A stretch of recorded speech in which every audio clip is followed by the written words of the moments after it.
Moving on to an awesome story involving LeBron James. Now, you know that he's currently in the NBA bubble in Orlando. The Lakers are trying to make that championship run. Good luck to them. But before he entered the bubble in 2019, LeBron was very busy. He was working on the new Space Jam movie called Space Jam: A New Legacy. And on the final day of shooting for him, he rounded up the entire cast and crew and gave an emotional speech thanking everybody for working so hard on this movie. But he also talked about the fact that growing up as a poor black kid in Akron, Ohio, he never in his wildest dreams thought that he would go from Akron to starring in a Space Jam movie, which was such an important movie to him growing up with his role models and his idols, and he loved cartoons and Bugs Bunny and all that stuff.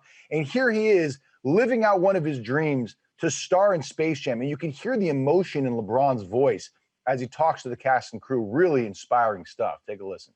I'm a small kid from Akron, Ohio, a very small town outside of Cleveland, from a single parent household. I'm the only child. My mother didn't have absolutely nothing. She was walking around high school when she was 16 years old, and she was pregnant with me as a high school sophomore. So I'm really not supposed to be here. Growing up in the inner city as an African-American kid, there's no way you're supposed to make it out. And the fact that I'm who I am as an African-American adult now with 3 kids of my own, and I made it out of the situation that I was in, is like extra credit for me, man. I feel like people sometimes forget that LeBron James, because he's such a superstar, that people forget what he's been through to make it to this level in his life. He worked for this stuff. Like, he wasn't handed to him. And when he takes you through his experiences, it's a really emotional thing. It is. And, you know, a lot of people, when they see these superstars, I mean, LeBron James now is larger than life. He's literally starring in the new Space Jam. He's that Michael Jordan, larger than life personality in person. But that's why it's good for them to remind you where they came from, because sometimes people start to forget where you came from and not appreciate as much what you're doing. And so for him, he didn't say it for that reason. Look, I was actually this guy, where does he find the time? I was on a Zoom call yesterday with More Than a Vote. He was on the Zoom call yesterday. He's making speeches for Space Jam. I'm like, where does he find the time? But that's the thing. Those type of people, like LeBron James, they use every bit of their day. You know, like, I don't understand how he does it, but when you hear him talk and you hear he understands where he came from, and if you see he said he wasn't supposed to be here, you see why he's here. Yeah, I mean, the discipline is unbelievable. Babcock, you know, we've been working on this story for a very long time. Are you excited to see the movie? Yeah, I'm super pumped to see the movie. You know, one of the things, because I talked to people who were there for that speech and everything, and they said LeBron was great. He wasn't like big-timing people on the set, wasn't acting like some stuck-up actor who didn't want to talk with all the normal people. They said he could not have been kinder. This wasn't a one-day thing, too. LeBron filmed, and he says it in our clip, for like 60 days, and was always cool, kind, talked to all the people, got gifts for all the people, all the crew, and they genuinely loved him. And I think that's not typically, it's not usually the case with a big star on the set of a movie, but it was for the case of LeBron, and I think it's awesome. When Space Jam came out, LeBron was an 11-year-old boy. Michael Jordan was his hero. And to see him having realized this dream, something that he probably never could have imagined as a kid, watching Michael Jordan on the screen in the first Space Jam, and now to be part of it, I don't know, it's cool, it gives you hope, and I thought it was such a touching and heartwarming speech. Yeah. By the way, one last thing before we go, he's got some great co-stars that are going to be in this movie with him. Everybody from Dame Lillard, Anthony Davis, Klay Thompson's going to be there. Yeah, so tons of big stars. I mean, this is going to be a great movie. I'm excited for it. I'm happy for LeBron James. More for his empire that he's earned every step of the way. All hail the king, right? Like, geez. Welcome back to the show. My name is Evan, along with Michael J. Babcock. What's up? Renee Montgomery. Hello, hello. Babcock had the honor and privilege to talk to one of the greatest tight ends of all time, Rob Gronkowski, who is kind of following the Kardashian blueprint.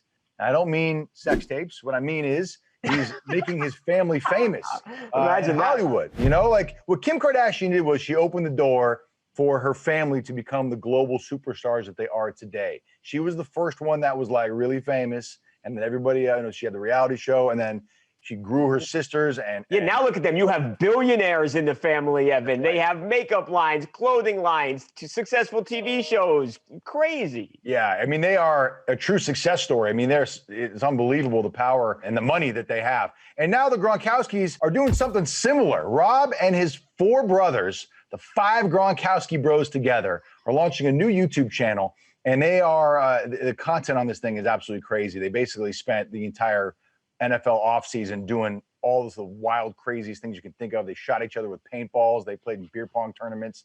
They went fishing. They went jet skis. All this crazy stuff. The channel's called The Gronks. And Babcock, you actually sat down with all of the brothers and asked them straight up about the show and about the Kardashian comparison, which I love that you did that. Here is my favorite clip ever with Babcock and the Gronks, where you asked them straight up, if you were the Kardashians, who would be Kim, who would be Khloe, etc. Take a look. Who is who? Who is who if you were to have a Kardashian kind of counterpart? Jeez. Oh. Wow. Well, I'll be Rob Kardashian because I'm you want Rob. to be Rob? So No, you got to be one of the girls. I'll take it because that's a wild question. And then Glenn has the biggest butt and always squatted the most at Kansas State, so he'll be Kim. Yeah, I love that. By the way, Dan, Chris, and Glenn all made it to the NFL level, and Gordy went the baseball route and was drafted by the Angels in 2006. So you got 5 Gronks who all made it to the professional level. What in the good genes is going on there? Golly. You ever see the dad looks like one of the Gronk brothers? He's still ripped and huge, and they have good athletic genes. And Rob might be the greatest tight end ever. So, yeah. By the way, Babcock, one of the things you did in this interview, which I really liked, is you asked Gronk that, he's been building up this Hollywood resume where he's been doing, the YouTube channel, he's been doing television shows, he's been doing movies. Are you trying to set yourself up for a Hollywood career, when you finally decide to hang up the cleats, once and for all? And I thought his answer was very interesting. I don't really have a plan, really. I really just take it whatever I'm doing at the moment. But I mean, obviously right now my plan is just football for real. I'm just really focused on the game right now, and I'm loving it. Training, getting in shape, getting back in that football shape. And let me tell you, when you're in a training camp of football, you ain't ever thinking of anything else. You're just thinking about how you can get in better shape, how you can get stronger, and the grind that it is. You got to just truly focus on that.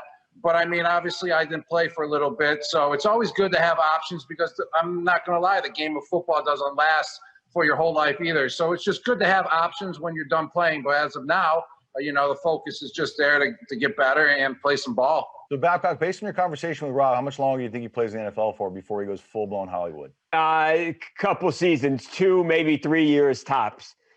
I feel like he understands this is his last hurrah with Tom Brady. And after, he knows he has a lot of options. And I think he's going to take full advantage of all that stuff. He'll make a lot of money, could be a big movie star. I wouldn't put anything past Rob Gronkowski. I wouldn't put it past them either. Okay, so the Kardashians were so good because every family that has brothers and sisters, you see yourself in them. You're like, ooh, I'm the Kim or I'm the Khloe, because the Kardashians represent a certain type of person in the family. Which one are you, by the way? I gotta be Kim, man. We gotta bring my family on. And that's what I was gonna say. So I have 2 sisters. So they're living like the ultimate sibling dream, where everybody thinks that their siblings are the funniest people in the world. You think everything you guys do is hilarious and that people would want to see it. It just so happens that Gronk and his brothers, people really do want to see it. So I would love to have the Montgomery sisters thing going on, because I have 2 older sisters. So they're living all of our best life. Yeah. They're the genes in that family, huh? What in the good genes? My goodness. Welcome back to the show. My name is Evan, along with 0-time NBA champion winner Michael Babcock and 2-time WNBA champion Renee Montgomery is here. What's up? Yes. I have also won 0 championships. Someone who has won titles is Jalen Hurts. He was a very good quarterback at Oklahoma and Alabama. He was drafted by the Philadelphia Eagles in the 2020 NFL draft. He's a very good football player. He's going to have a bright and brilliant career on the field. He's an awful singer, terrible, no singing talent whatsoever. And the reason we know this is because it's that time of the year where all of the NFL veterans playfully haze the rookies, right? The days of like duct taping, these guys and torturing them, those days are over, right? You can't physically haze your rookies anymore. You can make them sing in the rookie talent shows, and that's what happened this week for Jalen Hurts. They put him in front of the team. They socially distance, and they let him sing "Before I Let Go," the 1981 hit from the band Maze. Do you guys remember that song from back in the day? Yes, of course. Well, here is Jalen Hurts absolutely butchering it to the point where he got booed off the stage. Before I let go, I'm getting out of good time. Nothing to say. What I told her. Hurting each other. Yeah, this is. Y'all like that laugh right now? Y'all like that? And I won't be foolish. No. I know you lying. I know. And he had the nerve to be doing ad libs. This is what I told her. What? No. How are you lying? That was terrible. We missed the part That was so bad. Where they were cussing at him because we can't air the words on television. But they were not holding back. They were their displeasure at his rendition of "Before I Let Go." It took me a second to recognize what he was singing. Yeah. I'm listening. And let me say, too, the mic didn't help him. So I understand he was working against the mic. It's making all those mic noises. But you got to commend the confidence. But the ad-libs took me out.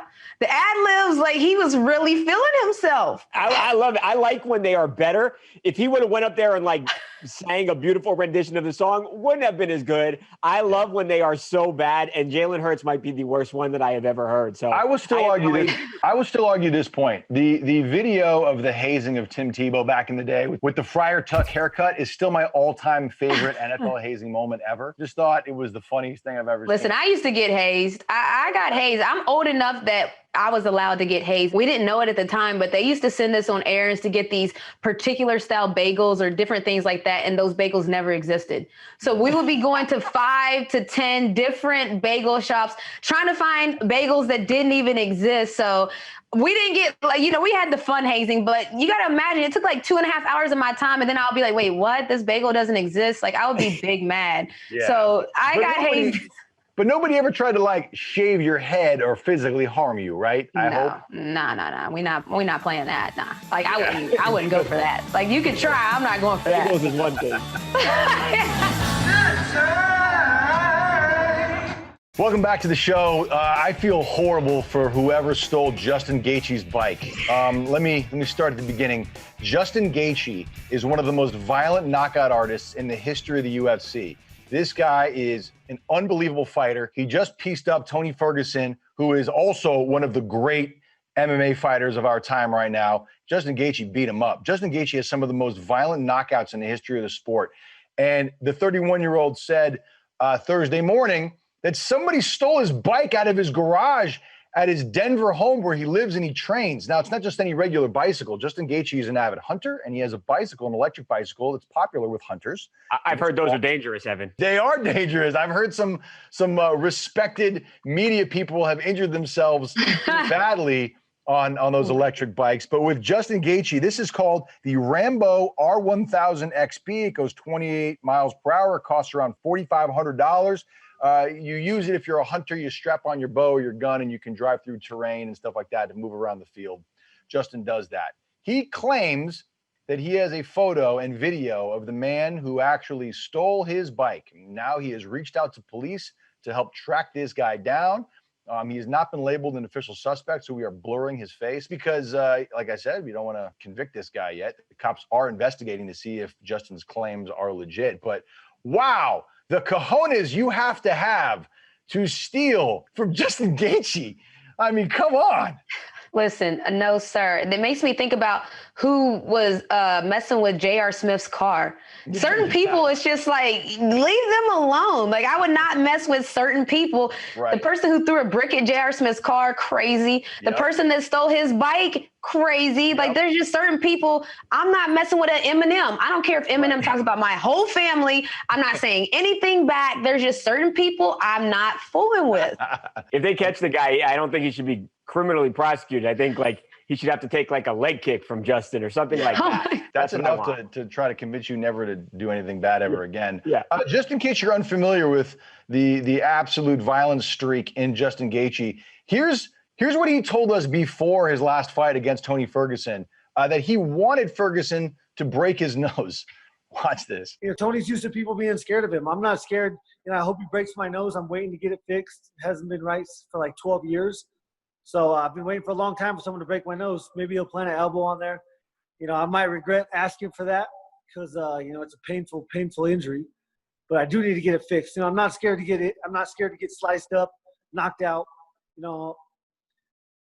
That comes with the territory, and I'm content with all those situations. Yeah, so that just gives you a window into Justin Gaethje's mind. He loves pain, he loves to fight, he loves violence. So don't steal his bicycle, please. Don't steal his bike.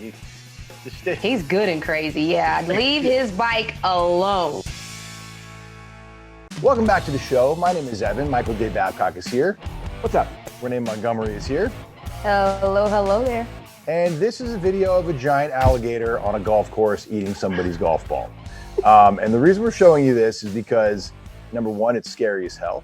And number two, I want to know what happens when this happens to you guys. If an alligator ate your golf ball on the course and you're out with your buddies, and then he opens his mouth like this and is teasing you and taunting you and trying to bait you to go in there and get it back, what do you do? Is it worth saving the ball, or you just say, I ain't going? What? Chubs? Well, the rule is you got to play it where it lies. Yeah. So I think by the letter of the law, as far as golf is concerned, you got to go hit it out of the alligator's mouth. No way, Babcock. No way. Babcock, tell me what happened here. What is going on in this video? So there was just some ordinary dudes who were golfing at a golf course this won't be a surprise to you because they have a lot of alligators in Louisiana earlier this week. And they told me they hit their golf ball. They drove it. They walked down.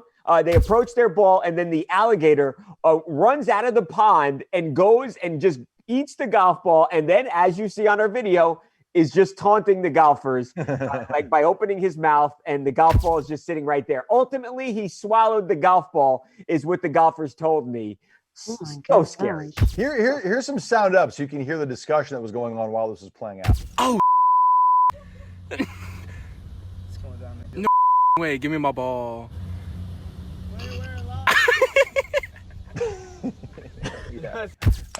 Not so much a discussion, more just like a shock and awe, I guess. What? Why is it's over? What are you talking about? Give me my ball. I'm done, and I may not go back there. Is no one else concerned? Like I'm happy he didn't eat me, but I'm not going nowhere near that. So that's a concern that I have that I've wanted to ask golfers, especially in Louisiana where we see this a lot. Like, if there are known alligators where you golf, don't you just golf somewhere else instead?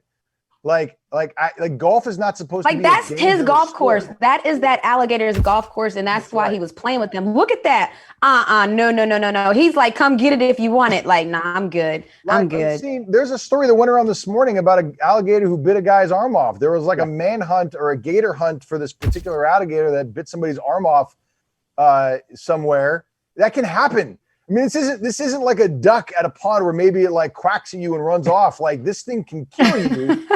And if I saw an alligator on a golf course, I'd be like, oh, that's cool, but we need to get the hell out of here. I guess that's growing up in Louisiana. I grew up in Los Angeles, so I got a completely different. my freak meter is much different than theirs, I guess. Give me my ball. Welcome back to TMZ Live, and NBA players are continuing to walk the walk, not just talk the talk.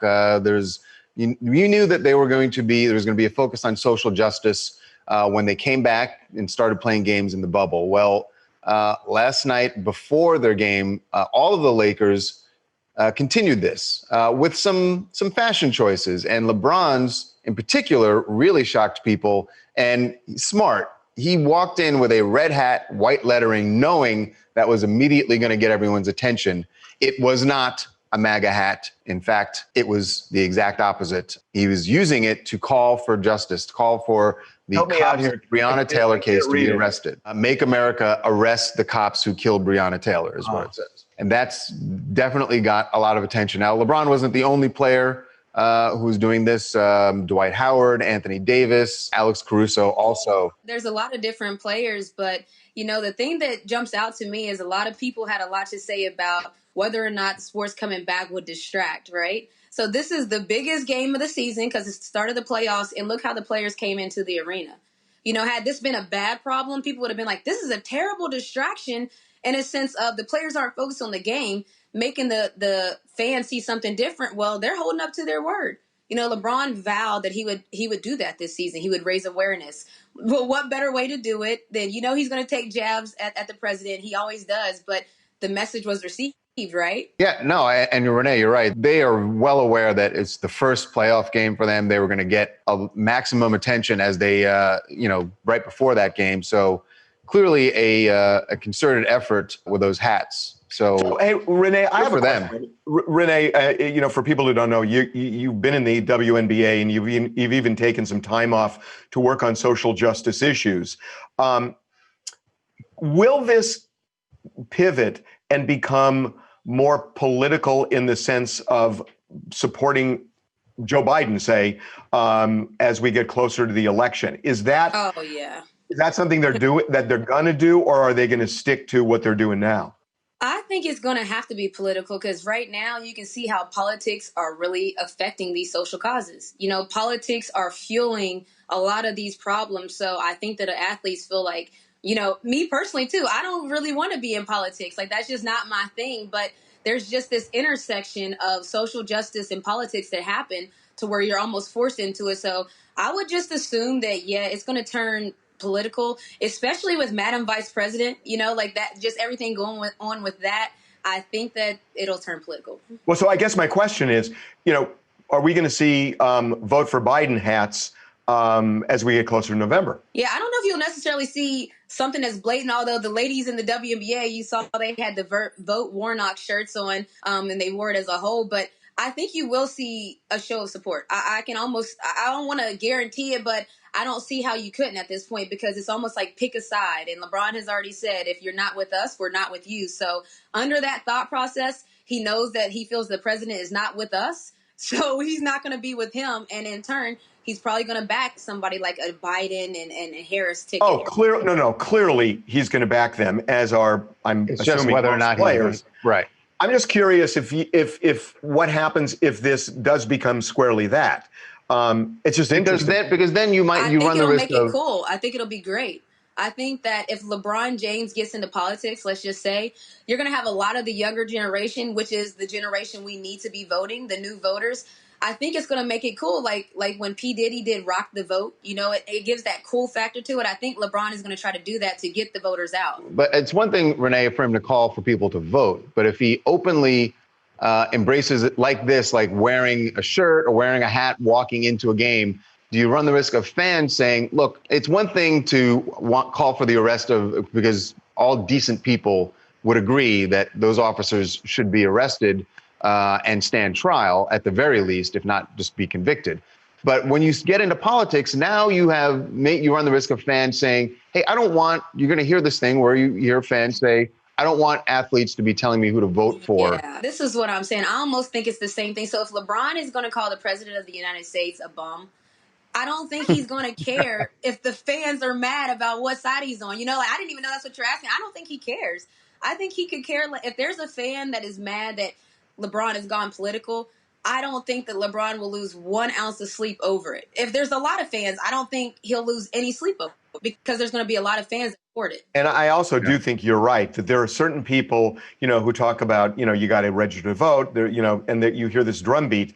And I don't know that it reaches people. He will reach people. I'm Liv from Salt Lake.